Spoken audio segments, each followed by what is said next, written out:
Hello, everyone, and welcome to Invertebrate Investigations. My name is Kayla. I'm part of the education team here at Butterfly Pavilion, and I am going to be going over one of my favorite topics, and that is baby bugs.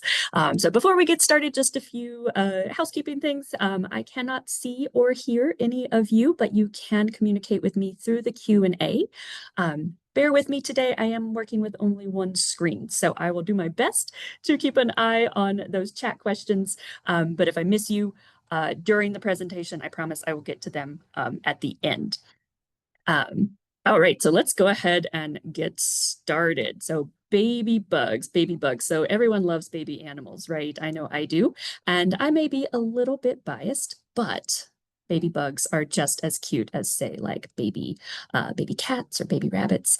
So we're going to explore a little bit of some life cycles. And then I have a few biofacts to show you, as well as some of our live babies that call Butterfly Pavilion home right now. But first, if you are not familiar with us, Butterfly Pavilion is an invertebrate zoo, and we are located in Westminster, Colorado. It's about 20 minutes north of Denver, and we highlight the amazing invertebrates that live on this planet. So invertebrates are animals that do not have a backbone, do not have a spine, and they make up about 97% of all life on Earth. So they're pretty crucial. They can be found at the bottoms of oceans, they can be found at the tops of mountains, and they can be found right in your own backyard. So even though our name says butterflies, we really are here to showcase amazing invertebrates of all sorts, from spiders to snails to ocean creatures, and then of course our beautiful butterflies. So again, we are going to focus today just on insects and arachnids because we've got a short amount of time, and you probably are familiar with at least a couple of these stages of life cycles. So for insects, there's actually two different life cycle options they have, and then we're going to take a look at arachnids. So up first is going to be complete metamorphosis. So if you are familiar with butterflies, then you probably recognize this. Butterflies are pretty famous for the complete metamorphosis, but lots of insects actually go through it. Butterflies get a little more attention. So this is a 4-stage life cycle. They start as tiny little eggs, and then they will hatch into a larva. Butterflies, they get special names for things, so we call them caterpillars when they're butterflies, but larva will encompass all insects. And then that larva will make its pupa, where it will finish its transformation into its adult form. So for butterflies, of course, that's when they get their gorgeous wings and they can fly. And then the life cycle starts all over again. Now, again, butterflies get all the attention for this, but lots of insects go through complete metamorphosis. So bees, wasps, ants, moths, as well as butterflies, flies, and beetles. And they're going to look a little bit different in each stage. Some of them are cuter than others, I suppose. But I do actually have some baby beetles that we're going to take a look at the end of the program. All right, so we have complete metamorphosis, and then we have incomplete metamorphosis. So this is similar. They're going to start as a tiny little egg, but then instead of a larva and a pupa stage, they are going to basically hatch into a tiny version of the adult. They usually look almost identical to their adult forms. They just usually don't have wings, and they're very small, and they have to go through a couple different molts to finally reach their adult size. Now, there are some exceptions to this rule. Sometimes the nymphs don't always look like the adults, and we'll see some of those examples at the end. So insects that go through incomplete metamorphosis, these are going to be your stick insects, grasshoppers, crickets, dragonflies and damselflies, mantises, and cockroaches. So they are going to have that, what's called incomplete metamorphosis, the 3-stage life cycle, which is just egg, nymph, and then adult. All right, moving on to our arachnids. So my picture here is for spiders, but arachnids are so much more than spiders, but they're going to have a very similar life cycle no matter what type of arachnid they are. So they are going to lay eggs, and then if they're a spider, the mother spider will roll those eggs into some very, very soft silk to protect them until they hatch. And then when they hatch, they're either spiderlings, or if you're talking about scorpions, they're going to be scorplings. And they are teeny, teeny, tiny. Um, Even the bigger spiders, like tarantulas, are really, really small when they first hatch. And then they're going to have to go through molts again to finally reach their adult form. And then depending on the type of spider, it may happen rather quickly, within a couple of months. Or if we're looking at something like a tarantula, it's going to be years before they reach their adult form. All right, and so like I was saying, arachnids are so much more than spiders. We have harvestmen right here, which depending on where you are in the country, you may refer to them as daddy long legs. Even though they kind of get lumped in with spiders, they actually are not. They only have one body segment and they don't have any fangs. So like our spiders over here, if you look at our tarantula, they have two body segments, cephalothorax, abdomen, versus our harvestmen, which are just kind of one little big body part. And then very, very long legs. Then we also have scorpions. They are arachnids. Now they've got some unique evolutionary adaptations with their claws and this barbed tail that can deliver venom. You also have whip scorpions and pseudoscorpions, which are kind of strange little creatures, but very, very fascinating. And then ticks and mites as well. So maybe not everybody's favorite invertebrate, but they are arachnids. So we've got complete metamorphosis and incomplete metamorphosis for our insects, and then arachnids go through a kind of similar to incomplete metamorphosis, where they hatch into tiny versions of their adults. So I do want to play a quick little trivia game. I'm going to show you some babies. And if you would like to drop in the chat what you think they are, or if you're watching with someone else, you can share. So we'll start with an easy one. So this little teeny beauty, you can probably guess what this one is. Yes, she looks pretty similar to adult form. So I'll give you just about 5 more seconds if you want to take some guesses. And this little cutie is, in fact, Rosie the tarantula. So Rosie is a world famous tarantula that calls Butterfly Pavilion home. She's one of our most well-known ambassador animals. And she's kind of a medium-sized tarantula, definitely large for a spider, but not the largest tarantula in the world. She's about 5 to 6 inches in diameter once she reaches maturity. So that's, depending on the size of your hand, about the size of your palm, maybe a little bit bigger. And that is including her legs. But when she is a tiny little spiderling, they are about the size of a thumbnail when they first hatch. And then this one right here in the photo, I believe she's probably about quarter sized. So pretty small. And this particular one, she's probably a couple of years old. So tarantulas grow very, very slowly. It'll take her probably at least 10 years to reach her close to her adult size. They aren't typically at breeding maturity until about age 10, depending on the species. But very, very cute, very tiny, tiny little spider that eventually turns out to be a kind of a large one. All right, up next is this weird looking little baby. This might be one that maybe isn't that cute, but certainly is very colorful and eye-catching. So give you a little bit of time if you want to make some guesses as to what this particular one grows up to be. And this little one does in fact grow up to be a beautiful blue morpho butterfly. So we do have blue morphos in our collection here at Butterfly Pavilion. You can see them in our greenhouse if you come to visit, and they are probably the #1 guest favorite because of this brilliant blue color. They're also fairly precocious. Not all butterflies are super interested in checking out people, but the blue morphos tend to be very curious and will sometimes just swoop you right in your face. They'll get all up in your business. And so they're very curious and interactive with people when you come to visit. But as larvae, they're definitely eye-catching. I don't know, I guess it depends on your definition of cute. But these bright colors and these kind of like spiny tufts and tufts of hair are going to help deter predators, because definitely that's not something I want to put in my mouth. And even if I was a hungry bird, I think I'd look at this little larva right here and be like, you know what? I think I'm going to find something different to eat.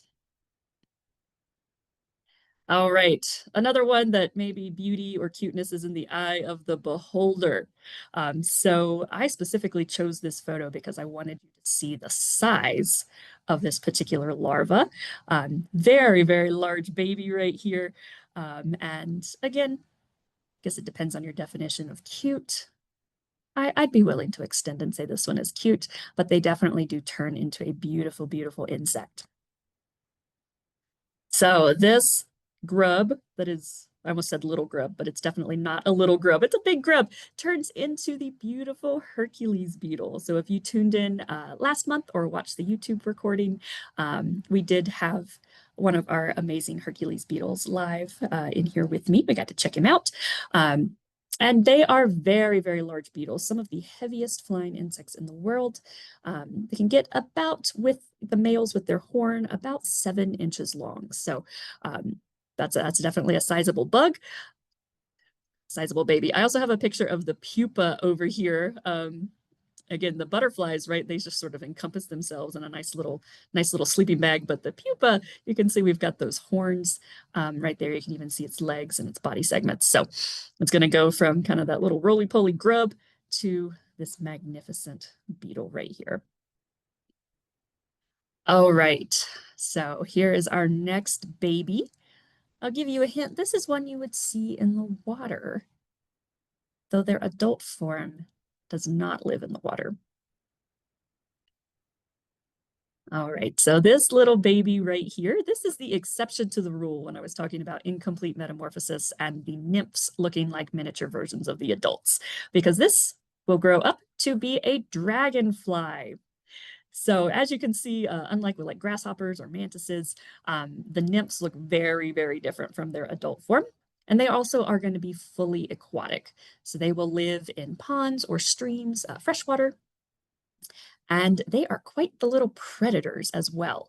If you have like a pond or any sort of water feature on your property, these are your friends. You want to see them because they are mosquito eating machines. And if we look at this photo down here, they actually have like sort of hinged jaws that can extend from their body so that they can grab food. So it's maybe a little terrifying. Certainly if they were bigger, they'd maybe try and take a go at us. But they are fantastic to have in your ponds, in your streams, because not only are they going to turn into beautiful dragonflies, but they're also going to help take care of those mosquito and mosquito larvae that are moving into your water features. They also will spend up to 2 years in their larva form. So they're swimming around, spending most of their life in this form before they emerge. They'll crawl up out of the water, molt, and then finally they get those gorgeous wings, those beautiful colors. And typically they only live for about a season once they're an adult. So they will pretty much focus on eating as much food as possible and mating as much as they can so that the female will lay her eggs in the water, the larva will hatch, and then they will overwinter in that water. So they usually bury themselves in like the silt so they can stay warm. And then the cycle will start all over again. All right, this is my last one, my last baby that we're going to look at on the screen anyway. And typically, I've only got 2 pictured here, but there would be hundreds and hundreds of babies in the nest, which might give you a hint as to what we're looking at. And that is we are looking at baby bumblebees. So bumblebees are a social bee. They do live in hives, usually communities of a couple hundred. They typically build their nests in the ground. So they either burrow, or if they find like a nice hollow space in a tree somewhere or in a log, they will build those nests. And then just like with honeybees, they do kind of end up with these little cups, these little sections in there where they will deposit the eggs. Each baby gets its own little nook, and it will be taken care of by the hive, and then they will pupate and turn out to be fluffy, fuzzy bumblebees.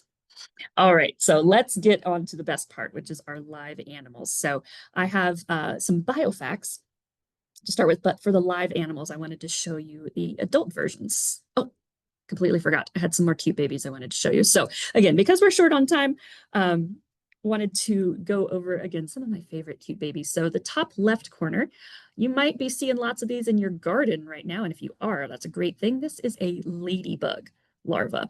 So I think they look almost like little tiny dragons. And they look maybe a little intimidating because they're kind of spiky and with the red and or the orange and black coloration. But these are fantastic little friends to have in your garden because just like their adult versions, they will eat aphids. So if you've got an aphid problem, you definitely want to see some ladybug larvae. If we move over to the top right, have again a teeny mantis. Again, they are so tiny. This one's perched on the tip of a person's finger. So they are very small, though they look just like miniature versions of their adults. And then on the bottom here, I've got a harvestman arachnid with her babies, and then a scorpion carrying her little scorpions on her back. So invertebrates in general aren't known for being great parents. They typically will just lay the eggs and then you're on your own. But some arachnids do care for their young. So scorpion mothers will carry their little scorpions around on her back and take care of them, make sure they're safe until they're big enough to go out on their own. And then you can see this lovely harvestman right here with her almost translucent babies. They're going to be very small. So she's caring for them until they get just a little bit bigger, and they're ready to go out on their own. All right, now the adult versions of the live animals we're going to see. So over here on the left, I have a darkling beetle. If you're in Colorado, these are native beetles. You potentially will see them out in your gardens. And then over on the right, I have Madagascar hissing cockroaches. So these, unless you are tuning in from Madagascar, are not native to the United States. They're fairly large cockroaches, usually a couple inches in length, but they are quite cute as babies. So let's go ahead. I'm going to switch over. We're going to start with looking at some baby tarantula molts, though. So I cannot have live baby tarantulas in here with me because I would be chasing them around the conference room. They are very fast as babies, just like human babies, right? They have lots of energy, want to run. But I do have some molts from our baby rosies. So let me switch my camera over here and let's take a look at how tiny these are. So again, just like for size comparison, again, here's my finger, or about thumbnail sized. And then with this molt in particular, let's flip it over so we can see, because this one molted very cleanly, and we can actually see the teeny tiny little fangs. Let me get my camera to focus here. Maybe. See those teeny little fangs and the mouth. So again, these are molts from our baby tarantulas. They've just shed their exoskeleton. As far as I know, all these babies are still alive and well in our collection and a little bit bigger. So these again are from our rosies. So they are kind of this light pink color, almost translucent as spiderlings. But they do still have those teeny little fangs up in there. Very small, very delicate.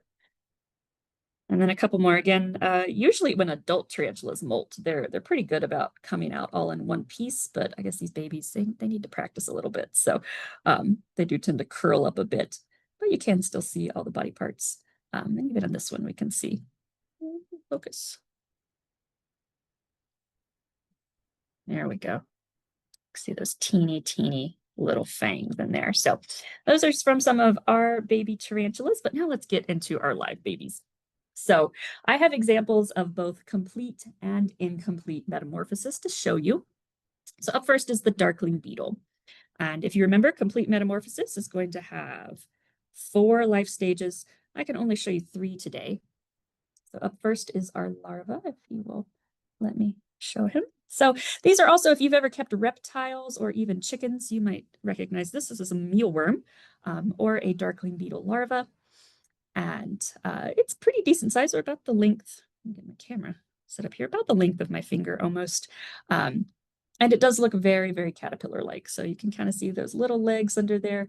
It's trying to burrow into my hand right now. It's probably not thrilled to be woken up and put on camera first thing in the morning. They tend to focus on eating and sleeping as larvae, and they do like to burrow. So many thanks to this little baby who is letting us letting me specifically kind of poke it and mess with it this morning. And crawl around. Maybe it's going to be curious. So beetle larvae, they're usually not as colorful as butterfly larvae or moth larvae, but I do think they are kind of cute. You can also see its teeny little antenna right there too. Teeny, teeny, tiny antenna. What a little sweetheart. All right, we will let you go back to sleep, friend, and we'll take a look at what they look like as pupa. Oh, it's hanging onto my hand. Come on. All right, we'll let you go back to sleep. We'll take a look at a pupa. So here is the pupa, and I touched this one earlier and it actually did react. So we'll see if this happens again. They are, yeah, he's like, nope, nope. You already touched me once.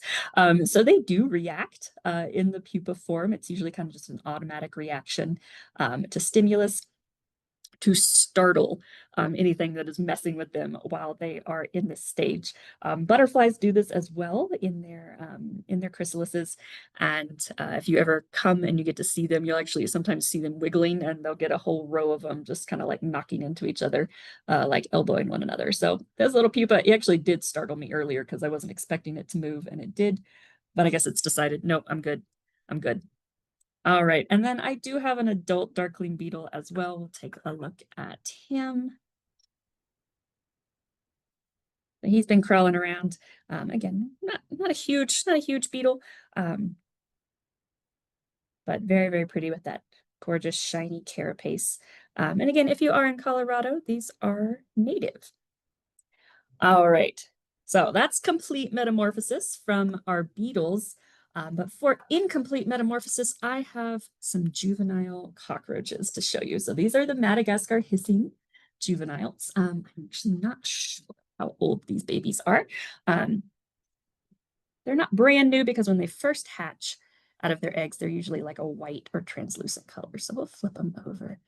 Hello, darling. So here is our juvenile hissing cockroach. So just for size comparison, maybe about half the length of my finger. So we've had a couple of molts already. We've gotten a little bit bigger, but very, very cute. They haven't quite gotten their full color that the adults have. They're a little bit darker. The adults typically almost end up like a deep, deep orange. This one's still almost like a mahogany color. All right, let's see if we've got someone else in here who will tolerate being picked up. Again, our hissing cockroaches are fairly used to being handled, but our babies are still getting used to it. So we'll see if anybody will consent to being held.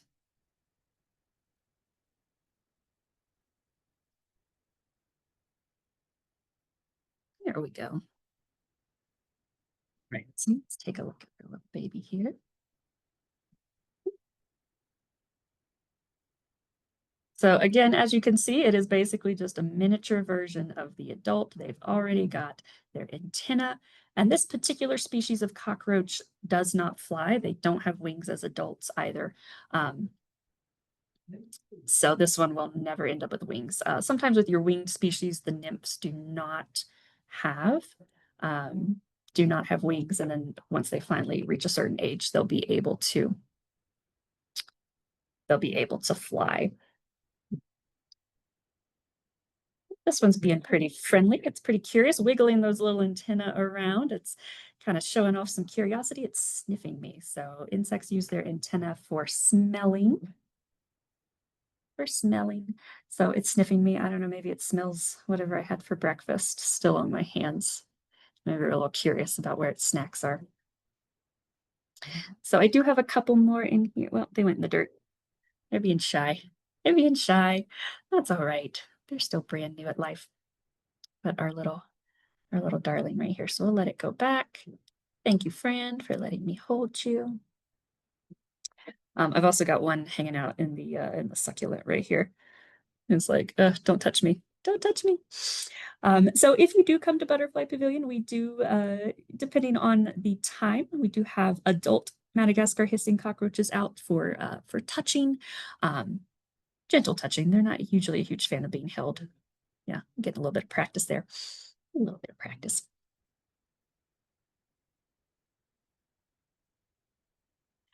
All right, folks, thank you so much for joining. If you have any questions, go ahead and drop them in the Q&A. I am actually monitoring this now, so I can pay attention to it. But until then, we'll just kind of look at our little babies hanging out in here. So there's the one who I was holding. He's like, nope, going in the plant. Time to hide. Time to hide.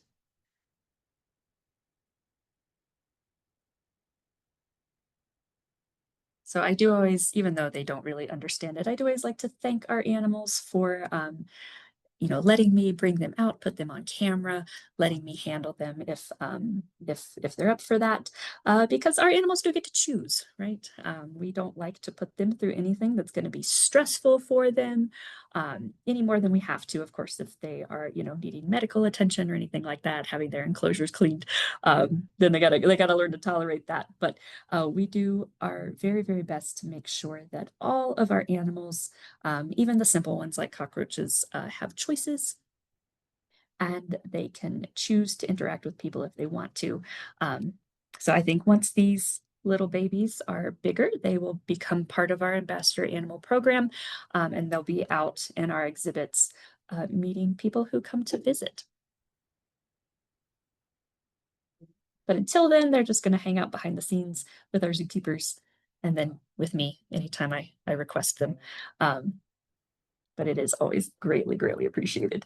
I'm going to let these little guys go back to sleep, because the mealworm is actually being very, very active. So I'm going to bring the mealworm back on camera, so we can take a look at that because it is super, super active. So let's take a look at our little friend here, see what's up with it. I woke it up and I guess it decided it was playtime.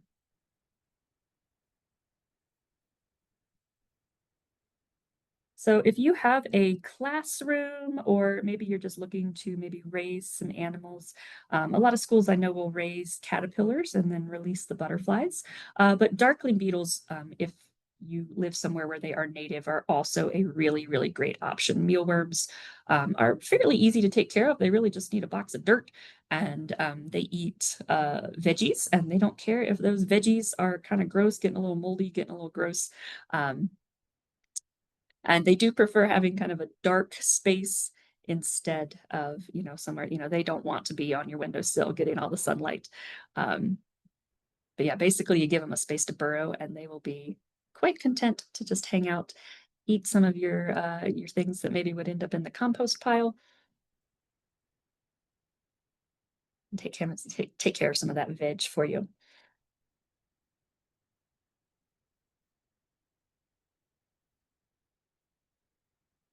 All right, we are almost out of time, but we'll let our little friend here keep hanging out in my hand. Seems pretty content to crawl around on me right now. Thank you all so much for tuning in. This is a series. So next month for September, we are going to be talking about decomposers. So they are sometimes overlooked when it comes to the world of invertebrates and vertebrates as well, because their job kind of gross. They eat dead things, but they do an essential service for us, and for the planet, to keep both us healthy and to keep the planet healthy. So we will meet some of the decomposers that live at Butterfly Pavilion. We'll kind of talk about, even though they have a gross job, how important their job is. And if you would like to register for that, just check out our website. I do now have an actual page for Invertebrate Investigations. It'll be under our virtual education page, so you can see what's coming up. And as always, you can register for these programs for free. If you are wanting something maybe a little more in-depth, something that takes a little more time, something that is aligned to curriculum standards, and you want a little more personalized attention from me or another one of our educators, you can book our virtual programs. They are at a minimum 45 minutes long. It will be just your group on. We'll schedule it around your schedule, so your time. We can work with Zoom, we can work with Teams, we can work with Google Meet, we can probably work with just about anything. And we have programs on monarchs, we have programs on bees, we do virtual arachnid and invertebrate encounters, which basically will just have either a tarantula or another insect on camera, and we'll just kind of talk about them. And those are also available at really, really affordable prices. So if you are a teacher or a youth group leader, or even if you have just a bunch of people you want to get together in a group and do a virtual program, you can always do that. All right, as always, folks, thank you so much for tuning in again. And I hope that I will see all of you next month. Also, do keep an eye on our YouTube channel because I am uploading these recordings once they're done processing, so you can always watch them back if you like, or share them with someone who wasn't able to attend. So I hope to see y'all next month in September while we talk about decomposers. And thank you so much for joining me and my little baby bugs. So have a wonderful day, folks. And if you ever find yourself in Colorado and want to come for a visit, please pop in and say hi.